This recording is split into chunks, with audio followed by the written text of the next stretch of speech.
Bummer. Oh, Is it connected now? I don't know. I think so.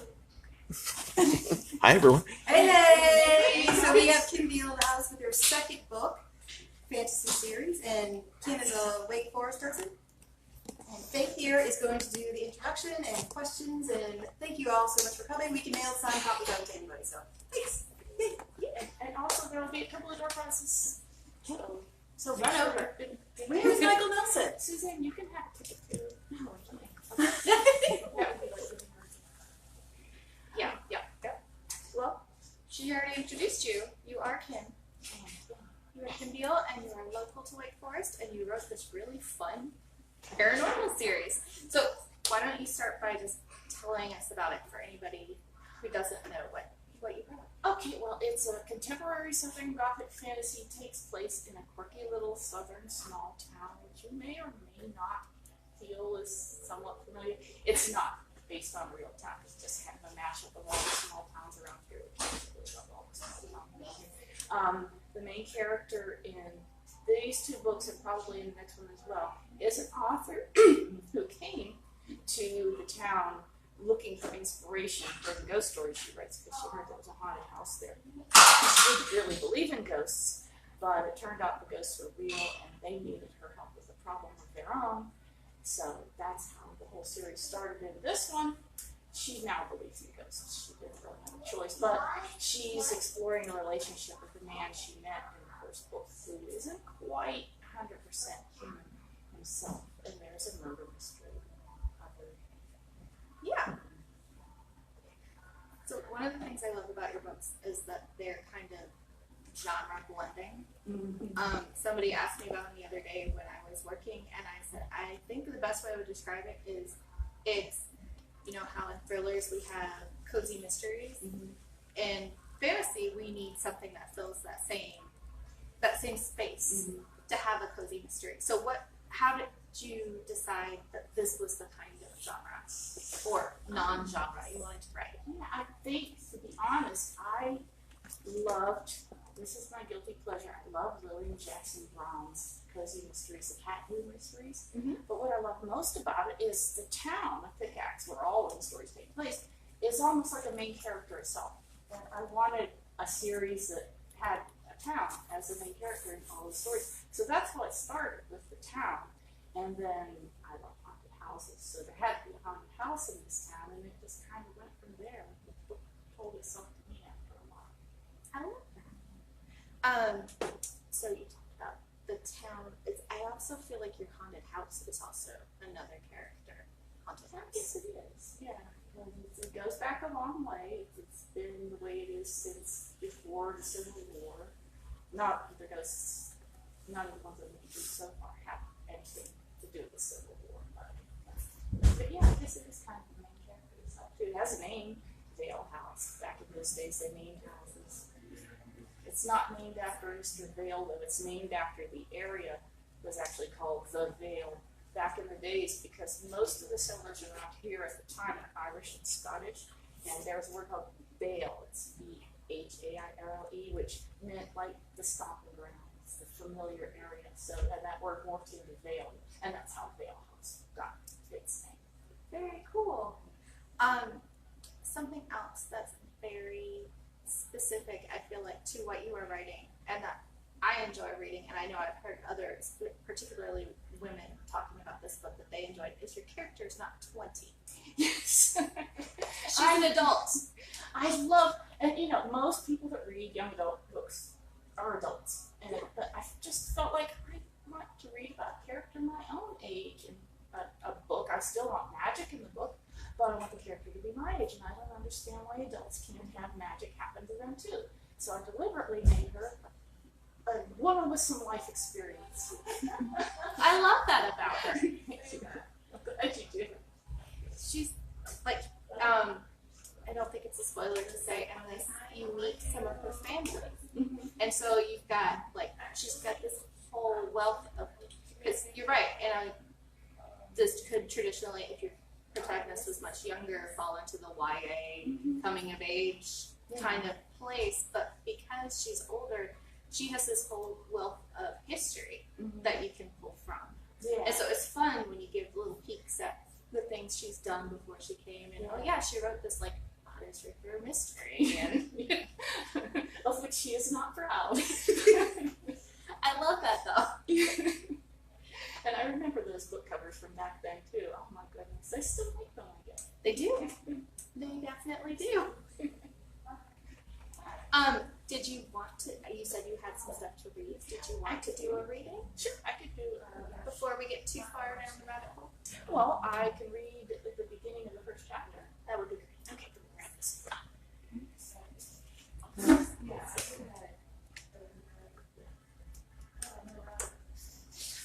And I did edit this a little bit just to take out some spoilers, but otherwise it's pretty much the first chapter. All right. I want to learn to play the bass guitar, said Ghost. Callie continued to frown into her computer monitor, tugging her sweater around her shoulders to fend off the chill drifting through the screen door. Why can't I get this thing? George, what? I said I want to. I know what you said. I meant, well, for one thing, it's called a bass, not a bass guitar. How do you know that? My son is a drummer. She looked around the antiques-decorated reception hall of the Beall House bed and breakfast, making sure nobody was nearby to hear her apparently talking to herself. Guests had been coming down the stairs for breakfast over the past half hour or so, and Bethany Chase, whom she was relieving at the reception desk, was due back any minute. Look, George, she said presently in a softer voice, I admire that you love to learn, but how are you going to play the bass when you can't touch things? George gave her one of his angelic smiles, and she forgot about the program she was trying to update on her laptop and about how it was refusing to cooperate. Is your son as good as Neil Peart? Nobody is as good as Neil Peart, she said flatly. But Brandon is as good as Nick Fleetwood. How's that? Does he have a band? Does he need a bass player?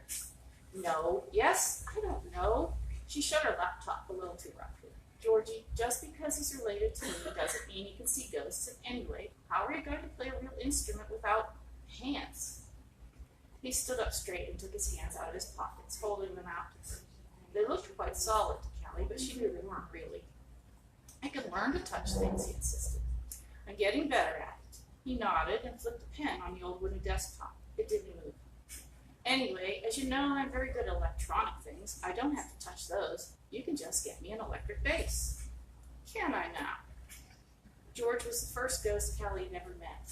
At least, he was the first one she had ever realized was a ghost. He looked like a typical teenage black man, tall and thin, with wide eyes and even wider cheekbones. And he spoke with an accent that could have been Jamaican or could have been Haitian, but was neither. Today, he wore his hair in a short natural style and was dressed in a white button-down shirt that was not tucked in, with a red and yellow polka dot tie knotted loosely outside the collar. George had always been very concerned with his appearance and liked to try a different style every day. This was easy to do for someone whose hair and clothing were made of apron. Well, George said in a voice dripping with honey, you can afford it now that you've got your check, that advance on the book you wrote. After all, it is about me. You're in it, George, but it's not about you in any way. She opened her laptop again and frowned at the screen.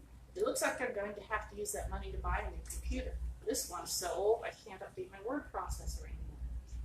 Ordinarily, she was proud of being a Luddite and of never having adopted most of the new technology and games and apps and all the video streaming nonsense that was so popular with young people these days, but, well, she was a writer. She needed a reliable word processor.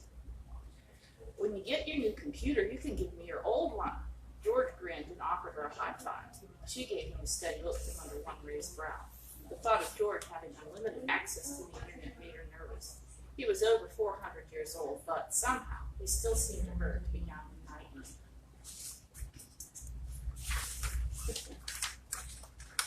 I love that that passage gives you such an interesting, quick jump into how, I don't want to say quirky because I feel like we overuse that word in books, but they are quirky into the like actual dynamics. Like I feel like these are real characters hanging out together, putting up with each other. I deliberately want to make sure you know from the outset this is not a horror story. Even though that's ghosts, I don't understand. Like ghosts have to all be horrible. Some ghosts are people too. I appreciate that. It's interesting that you chose that passage to read from because aside from George, this book is not as heavy on the ghostly aspect of the ghost got more of the cozy mystery to it.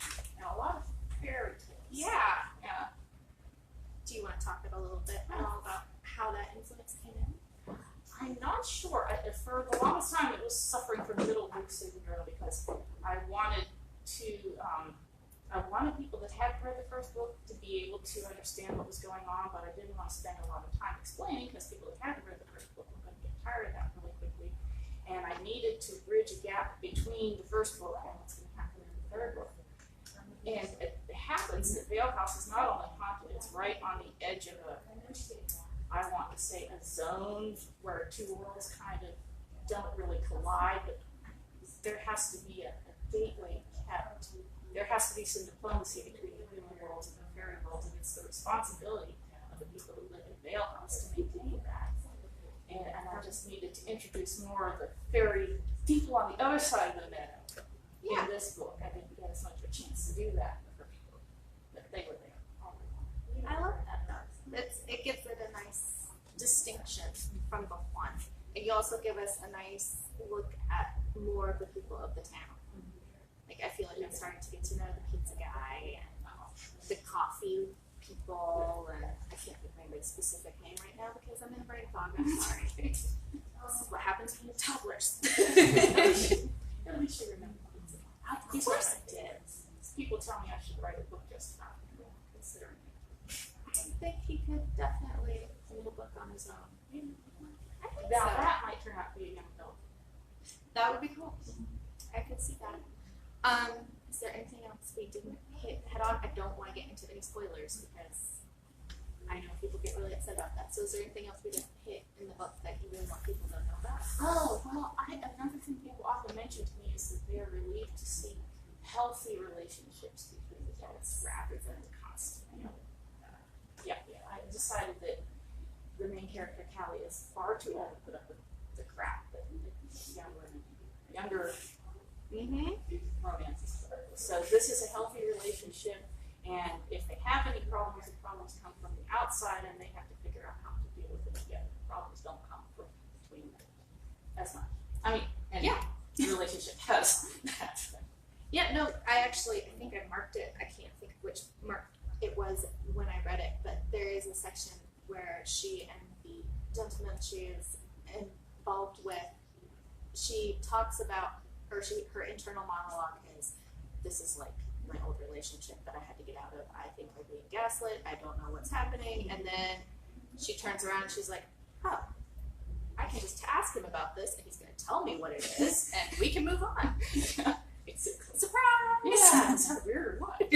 So I did like that you gave her a chance to say, hey, look, I'm in a real relationship. Yeah. I'm not, backing myself into a corner and getting stuck with angst. All the angst. I wanted to show that. It doesn't just happen in fantasy books either. It can happen in real life.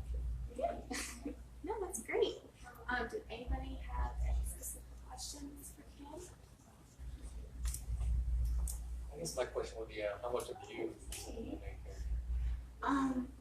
Not as much in this one. In this one, this showed a lot. The first one showed a lot of my experience when I came to the South myself, like it's 30 years ago now.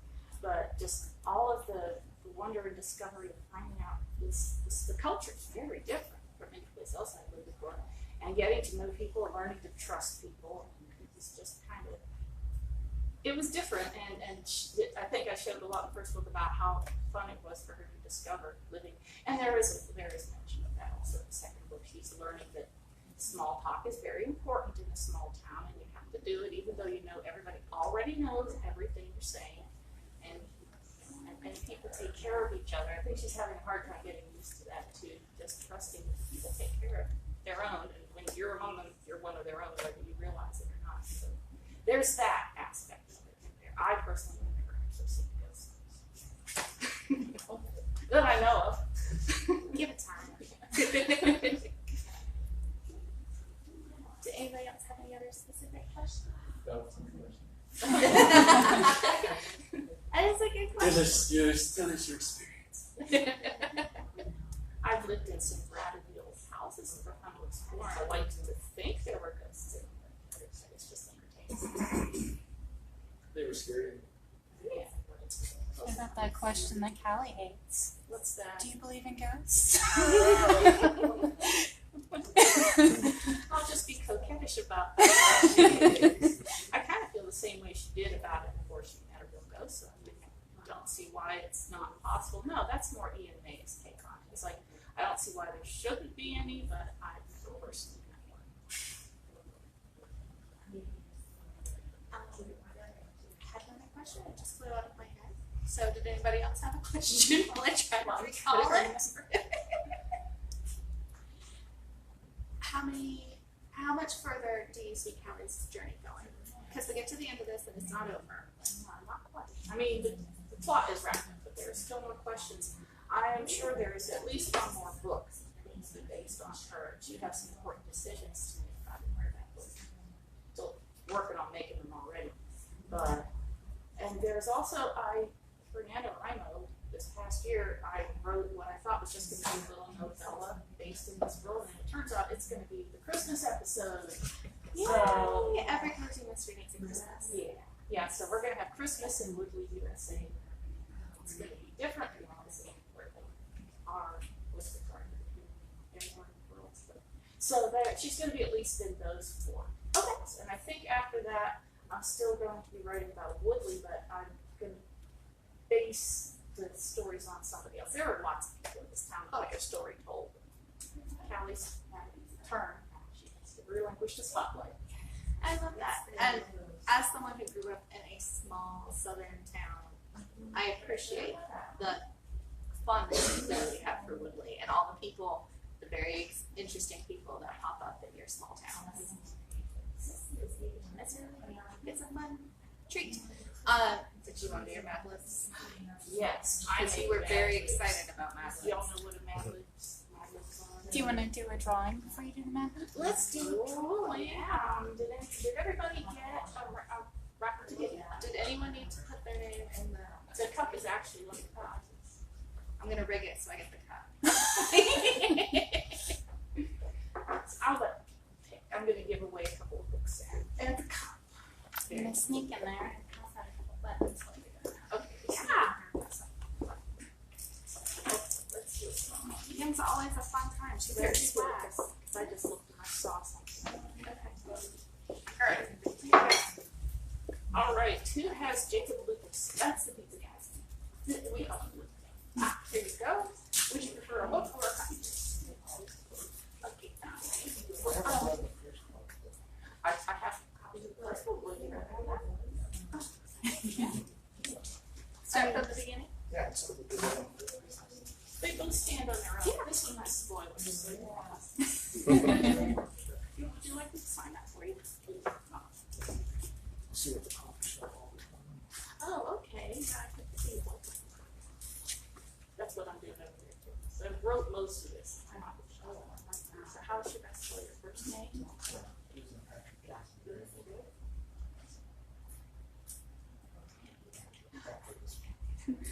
Sorry.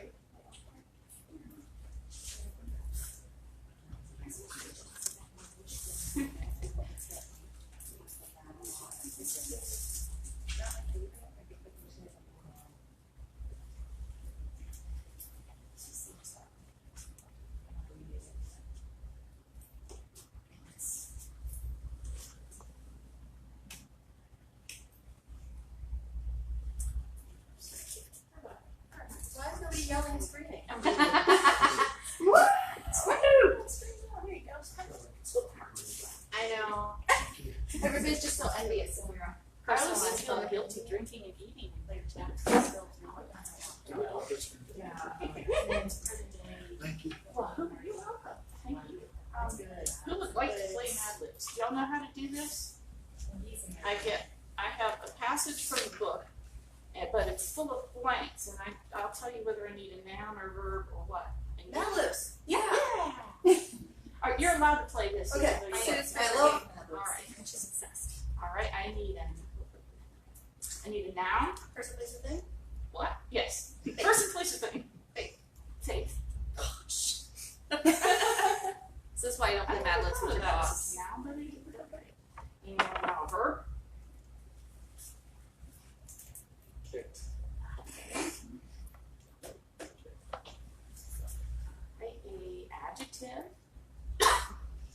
describing now. Word describing it.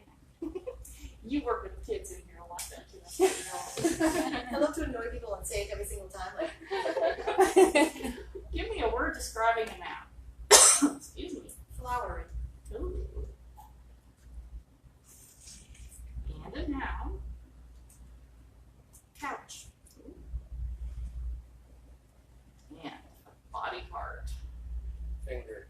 which is technically a noun. Another adjective. Slimy. One of my favorite adjectives. Noun. Toe. Excuse me. A verb and another verb. Two birds. Any two verbs. You can even give me both. Farting. Farting. Farting. Okay. I'm here for you. Oh, that's a gerund. Sorry. That's what? That's a gerund. I could just put fart. That's a verb. Yeah. And a noun. But okay. I think all verbs and nouns are nouns. I like to noun Is it running a verbs. verb? No. I'm sorry, running a verb? Run is a verb. With if you have ing on the end, that's a gerund. I'll need a couple gerunds in here, please. But first I need another verb. Couched. Ah, I'm just going to couch. And an adverb. Adverb is just something that describes a verb. With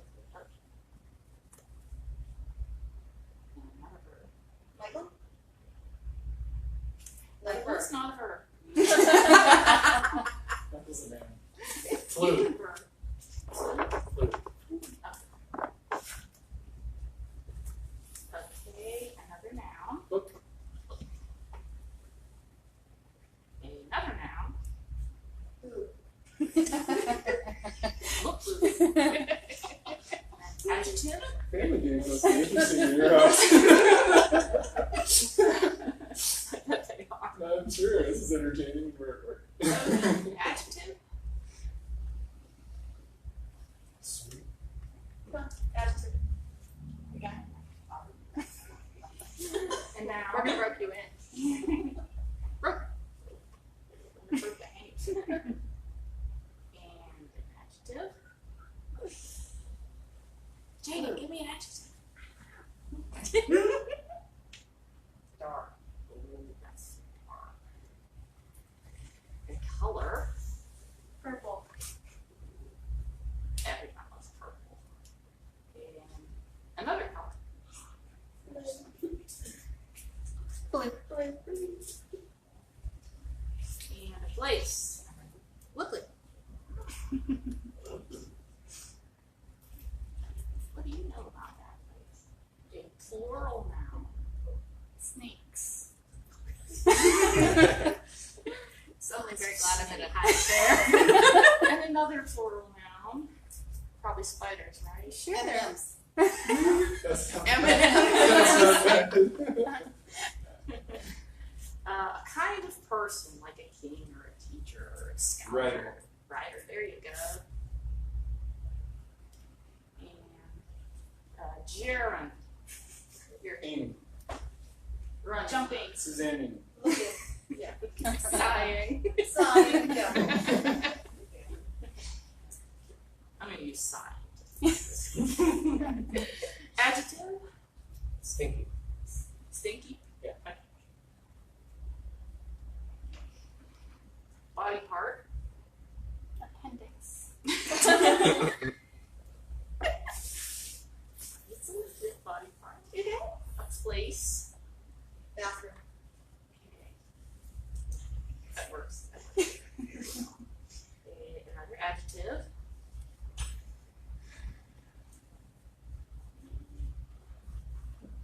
Tall. That's funny. We both thought of that at the same time. Gerund. Spirit moved us. I did.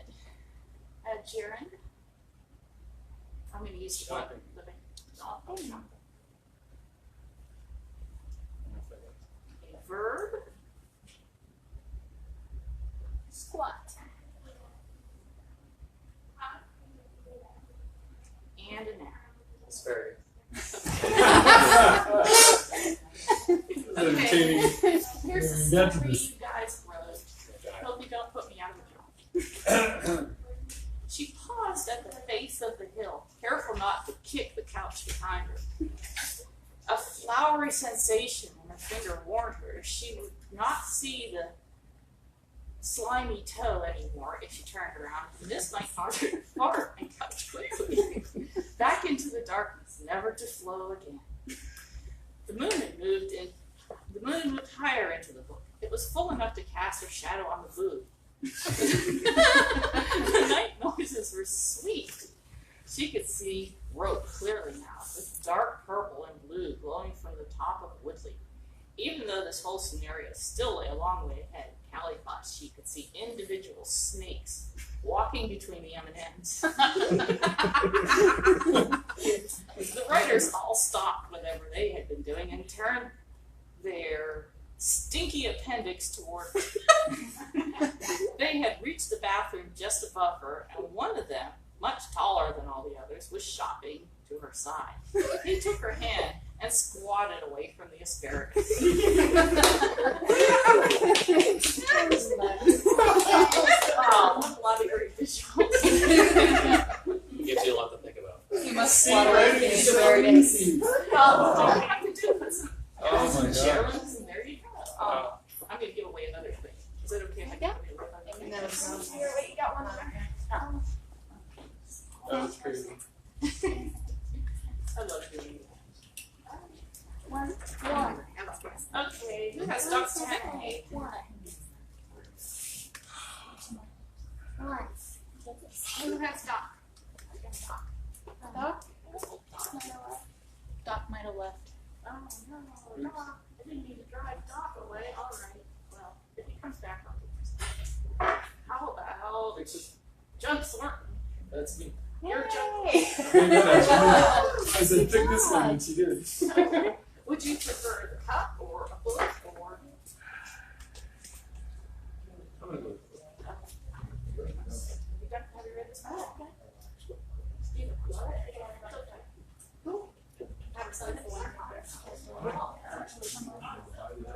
Or if you need the other, I'll buy the one.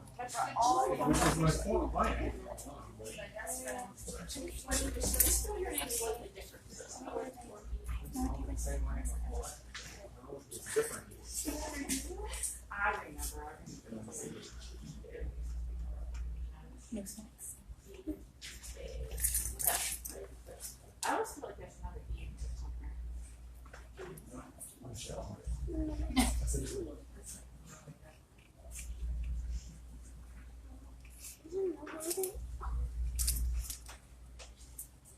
The only reason I am good at spelling Michael is because my middle name Rachel is Oh, spelled the yeah. appropriate way. So. Feminine version. Well, I tell people mine is EA the Viking way, Yeah. which in Scandinavia is more the way my dad said. Oh, yeah.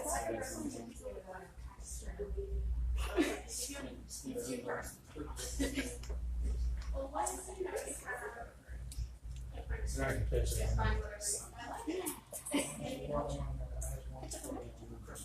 You're doing one more drawing, right? Either this I have one more thing to do. You said drawing, I thought Pictionary. And then the cup has to be given away. Yeah. That's no gonna one be takes the last it, straw. steal it. Would you like me to? Do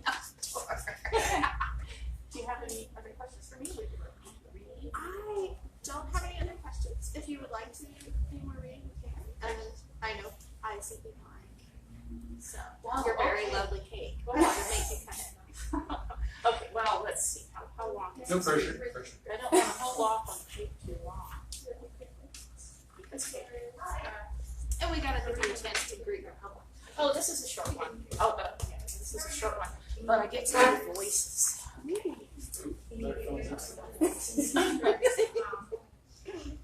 I don't need any help, thank you. The old woman didn't look up from her newspaper as Callie crossed the store toward her. I didn't come to offer my help, Callie said, looking around at the racks of snacks and magazines. The store was always dusty inside, but without Ben it seemed dustier than ever, in deathly silence. She stopped at the counter directly in front of me, breathed, and took a white foam cup from from the stack beside the coffee. I came to talk. And what could we possibly have to talk about? Callie filled a cup from a pot that had probably been sitting on the warmer for hours now. She winced when she took the first sip. You're the only person I can talk to around here about these things, she said to Bree. I don't mean about Ben. I mean about other people who are not absolutely 100% bona fide humans. I don't make racial remarks about your Irish background, do I? Callie couldn't help but laugh at that. Bree put down her newspaper and folded her arms in front of her on the countertop. Callie sensed she was ready to talk, but not to listen. Look, said Sylvia, it's not that I dislike you any more than I dislike everyone else. It's just that I love my brother. She fixed Callie with a wolf-like glare. Bree, I am not going to hurt your brother. She spoke more sharply than she had meant to, or than she suspected was advisable with Bree, but she wasn't sorry. This wasn't what she had come here to discuss, and anyway, she had already had this conversation far too many times. But maybe with Ben out of town for a few days, they could finally have it out once and for all. I know you aren't going to hurt him, the old woman said. It isn't about you, or your feelings, or your intentions, or integrity. Or his. It's bigger than any of us. You're both fools, and you're both playing with fire, and you could bring entire worlds crashing down on everyone, and all for what? True love? She made air quotes, then threw her hands up in exasperation. Bree. Callie took a deep breath, turning her palms up on the countertop.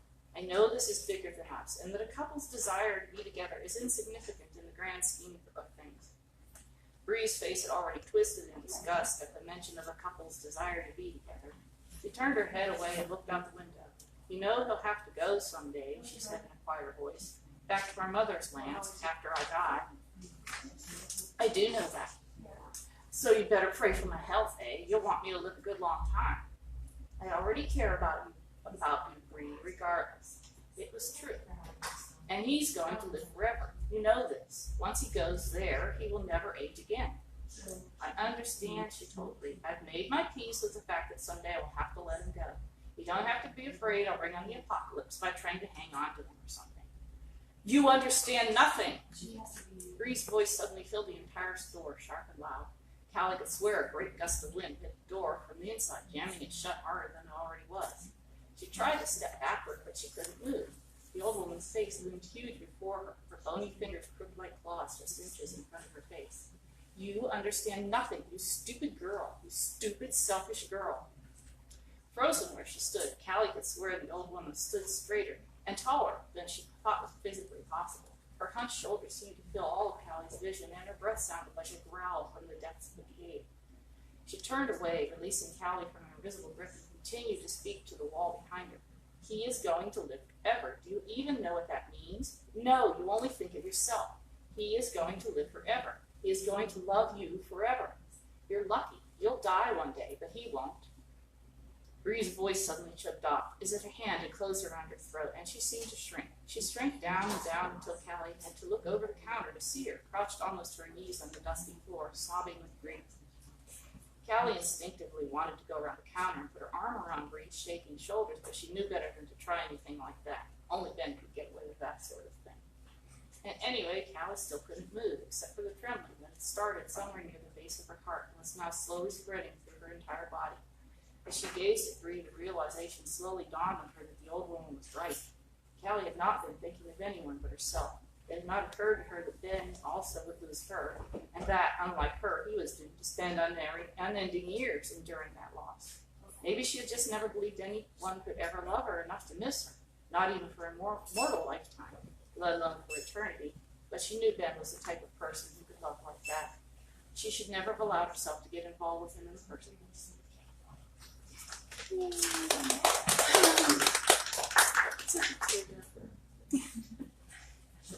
I agree. I do too. Yeah. I mean, she's so hard to love that you can't help it. Yeah. All right, let's see. We have another thingy. Who asked Merv Arkwright? That's me. That's you. You may have the mug, or if you prefer, you can have it.